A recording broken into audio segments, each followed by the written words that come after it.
Hello friends, मैं अशोक पटेल। आज के लेक्चर में हम देखेंगे ट्रांजिटिव रिलेशन के बारे में, जिसमें हम पता लगाएंगे कैसे अलग अलग रिलेशंस में से ट्रांजिटिव रिलेशन आइडेंटिफाई कैसे करते हैं। तो हम पढ़ते हैं फर्स्ट ऑफ ऑल डेफिनेशन। तो दोस्तों इसमें डेफिनेशन ऐसे है, relation R is said to be transitive on a set A if for a b belongs to for every a b belongs to A, first pair a b belongs to R, सामने b c belongs to R, then a c belongs to R होना चाहिए। Means यहाँ पे दोस्तों definition ऐसे बोल रहा है, अगर आपके पास ए बी एक पेयर है और बी सी पेयर है तो ए सी पेयर आपको मिलनी चाहिए। अगर ऐसे पेयर मिलती हैं तो वो रिलेशन को आप ट्रांजिटिव रिलेशन बोल सकते हैं। तो इसको अच्छे से समझने के लिए हम एग्जाम्पल में जाते हैं। तो दोस्तों यहाँ पे आप देख रहे हो, मैंने एक सेट लिया है जिसमें 3 एलिमेंट्स है बी सी, और उसका क्रॉस प्रोडक्ट भी किया है, जिसको आपको अच्छे से समझ में आए कि क्रॉस प्रोडक्ट में कितने एलिमेंट्स होते हैं। और उस क्रॉस प्रोडक्ट में से यहाँ पे काफ़ी रिलेशन डिफाइन किए हुए हैं, R1, R2, R3 up to R6। अब हम बारी बारी देखेंगे इसमें कौन कौन से रिलेशन ट्रांजिटिव है या नहीं। तो first of all first relation देखते हैं। जैसे एक बार फिर से हम डेफिनेशन को रिफर कर लेते हैं। ए बी आपके पास पेयर है एक, और उसमें सामने बी सी पेयर है, तो ए का सी के साथ पेयर मिलना चाहिए। तो दोस्तों यहाँ पे वन बाय वन सभी पेयर आपको चेक करनी है। तो फर्स्ट पेयर आपके पास है ए सी, तो सी से दूसरी कोई पेयर आपके पास है अवेलेबल, वो आपको देखनी है। तो हाँ, सी से स्टार्ट होती है एक पेयर हमारे पास अवेलेबल हो, और वो सी है, सी ए। तो ए सी एंड सी ए, तो फाइनल हमारा जो इस हिसाब से मैंने यहाँ पे एक फिगर भी आपको ड्रॉ किया है, ए को बी के साथ सी के साथ रिलेशन, तो ए के साथ सी का रिलेशन होना चाहिए। तो यहाँ पे भी ऐसे ए सी सी ए, तो ए का ए के साथ रिलेशन होना चाहिए, मगर इसमें कोई भी ऐसी पेयर अवेलेबल नहीं है। तो दोस्तों हम बेझिझक बोल पाएंगे कि ये रिलेशन ट्रांजिटिव नहीं है।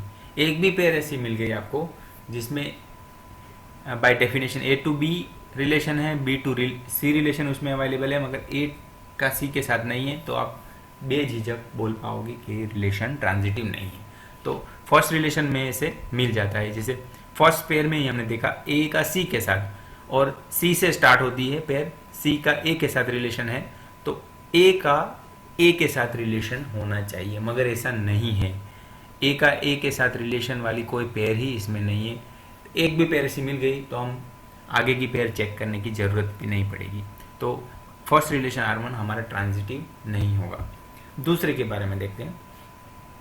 ये तो दोस्तों सभी हमारे पास डायगोनल एंट्रीज वाली हैं pair, a a b b c c, तो बेझिझक इसमें तो कोई शक ही नहीं है। तो ये तो स्पेशल केस में आते हैं। यहाँ पे हम चेक करने जाएंगे ए का ए के साथ, ए का ए के साथ, तो ए का ए के साथ रिलेशन मिलना एकदम ऑब्वियस हो जाएगा। तो ये पेयर सेकंड जो रिलेशन हमारा है वो ऑब्वियसली ट्रांजिटिव हो जाएगा, तो सेकंड रिलेशन ट्रांजिटिव कहलाएगा। हम थर्ड रिलेशन के बारे में देखते हैं। तो यहाँ पे आपको डेफिनेशन को थर्ड रिलेशन में पता लगाना है R3 कि ये हमारा ट्रांजिटिव है या नहीं। तो डेफिनेशन को एक बार फिर से देखना पड़ेगा। फर्स्ट पेयर ए बी के सामने कोई बी सी पेयर हैं तो ही हमें ए सी पेयर ढूंढनी है, मगर यहाँ पे जैसे हम देख पा रहे हैं थर्ड रिलेशन में एक ही पेयर अवेलेबल है, ए बी, सामने कोई बी सी या बी से स्टार्ट होती कोई पेयर हमें नहीं मिल रही। तो अगर ऐसा है दोस्तों, तो आप ऑब्वियसली आपको ये बोल देना है कि ये रिलेशन ट्रांजिटिव है, क्योंकि ट्रांजिटिव की डेफिनेशन आपको क्या बोलती है कि अगर एक पेयर है सामने दूसरी पेयर है तो ही उसमें तीसरी पेयर आपको चेक करनी है। ए का बी के साथ, बी का सी के साथ रिलेशन है तो ए का सी के साथ चेक करना है, मगर यहाँ पे तो एक ही पेयर अवेलेबल है, तो इसमें दूसरी या तीसरी पेयर की गुंजाइश ही नहीं, तो थर्ड रिलेशन में ऑब्वियसली ट्रांजिटिव हो जाएगा।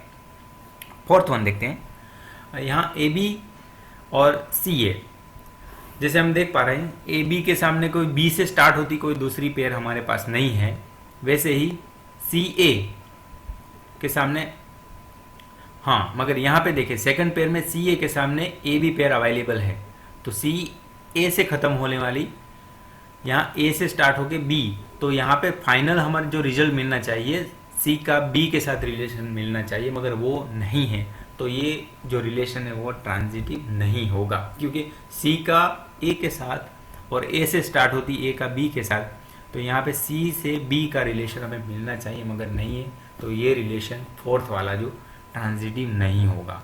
तो दोस्तों फिर से आप समझ लीजिए, सभी पेयर के लिए आपको चेक करना है।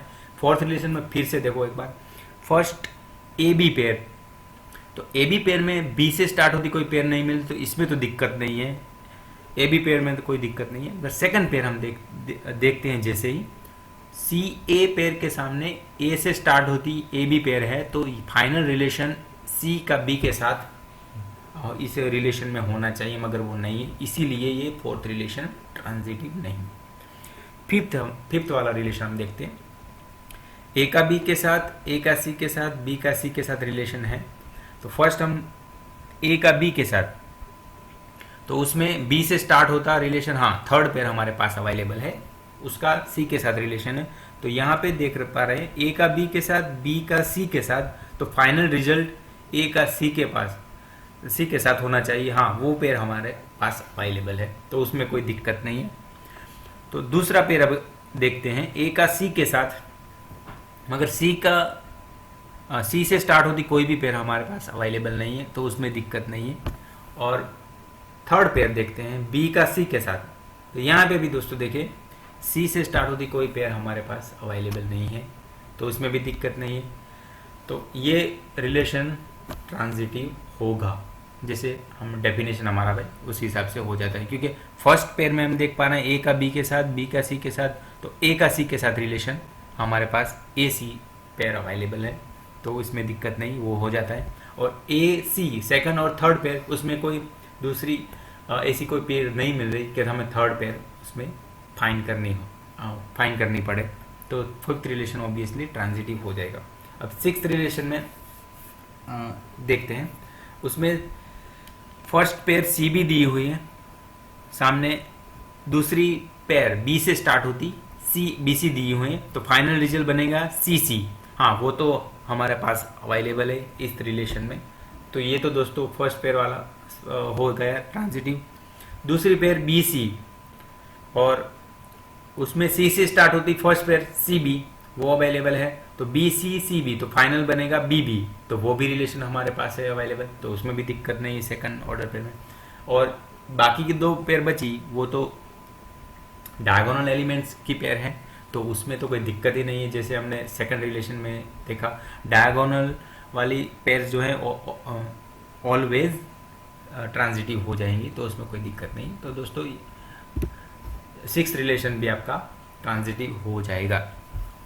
और इस एक स्लाइड में मैंने फाई का जिक्र नहीं किया, जैसे पिछले सभी रिलेशन सिमेट्रिक, एंटी सिमेट्रिक हो या तो कोई भी रिलेशन में मैंने जैसे दिखाया था कि फाई की बात जिक्र की थी। यहाँ पे दूसरे एग्जांपल लेने के लिए मैंने फाई यहाँ पे लिखा नहीं है, मगर मैं आपको बता दूँ जो फाई रिलेशन है वो ऑब्वियसली ट्रांजिटिव होगा, क्योंकि डेफिनेशन ट्रांजिटिव की क्या बोलती है कि फर्स्ट पेयर है तो दूसरी पेयर हमें चेक करना है और तीसरी के बारे में सोचना है, मगर फाई में भी कोई ऐसा पेयर ही नहीं है, तो उसमें सोचने की बात नहीं, तो सेट फाई ऑब्वियसली ट्रांजिटिव हो जाएगा। तो दोस्तों ये भी लेक्चर आपको पसंद आया होगा, ऐसा मैं आशा करता हूँ। Thank you.